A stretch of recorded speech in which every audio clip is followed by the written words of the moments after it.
Yo, true crime trackers and faith community fighters, this Michigan Mormon church horror is a heartbreaker that demands justice. It's Area 72, your no-holds-barred war room for breaking investigations, targeted terror, and stories that shatter communities while calling for unity. Today, we're storming the FBI's urgent probe into the deadly attack at a Church of Jesus Christ of Latter-day Saints in Grand Blanc, Michigan. 4 killed, multiple critically injured after a suspect rammed his vehicle into the building, opened fire on worshippers, and torched the chapel in a blaze of chaos that left the congregation in flames. If this act of targeted violence has you raging for answers and raging for the families, smash that like button, slam subscribe, and crank those notifications. We're dropping these raw, real-time breakdowns to keep your feed informed, ignited, and inspired to act. Let's timeline the tragedy, profile the peril, spotlight the survivors, and sling a prediction that'll spark debates. Comment now, hate crime or lone wolf madness, your gut call? Let's unite and investigate, full throttle, flash to the fiery nightmare. It's 10:25 a.m. Eastern Daylight Time on September 28, 2025, Sunday service at the Grand Blanc Township LDS Church. Hundreds gathered in the chapel when 40-year-old Thomas Jacob Sanford allegedly plows his vehicle through the front doors, shattering glass and trapping families inside. Then the gunfire erupts, shots ringing out as he targets worshippers, wounding at least 10 in a hail of horror.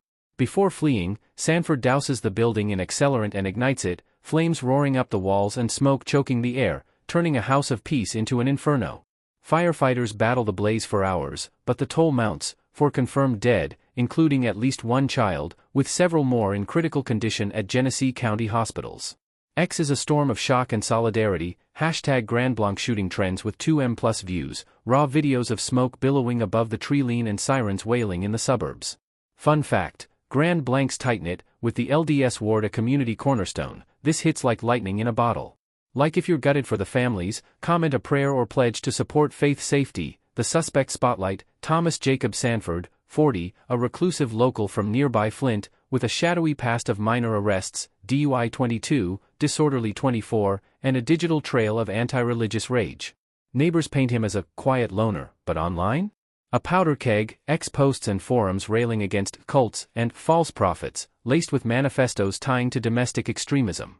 Authorities nab him post-blaze in a fiery exchange of gunfire with responding officers. He's dead at the scene, but his vehicle yields a manifesto blasting the LDS faith as deceptive and vowing 1 shot for every soul stolen.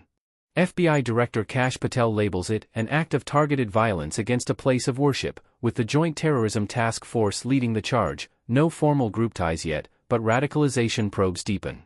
Broader beats? This amps fears for sacred spaces. Post Charleston 15 and Buffalo 22, faith sites are frontline targets in a divided America. Share this siren call. Let's honor the heroes and demand change. Official outcry and survivor stories. Michigan Governor Gretchen Whitmer tweets from the heart, "My heart breaks for the Grand Blanc community. Targeting a place of worship is an abomination against our shared values. Justice will be swift, and our resolve unbreakable." FBI Detroit Special Agent in charge, "This is an act of targeted violence. We're committed to rooting out hate and ensuring no family endures this pain again." The LDS Church issues a somber statement, "We mourn deeply with the families of those lost. Our faith calls for peace and compassion amid unimaginable loss." Witness Paul Kirby, 38, a father of 3 who was grazed by shrapnel through a glass door, recounts the terror. "I heard an explosion outside, went to help, and saw him firing 10 to 20 yards away. He turned on me, but I dove. The scaredest I've ever been, but we got out as the flames rose." Chief William Renai, "The police believe they will find additional victims in the rubble who were unable to escape the flames. Our hearts are heavy."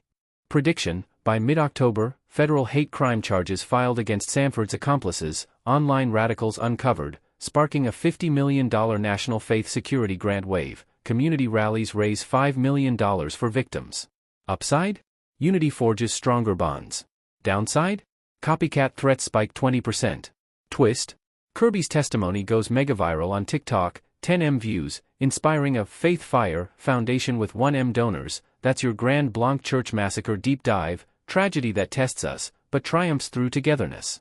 If this gripped your gut and fueled your fight, like, subscribe, bell on, next probe drops soon. Comment your justice vow or survivor shout, share the light for the lost. Thanks for uniting with Area 72, stay vigilant, stay victorious. Hashtag SETHJTV.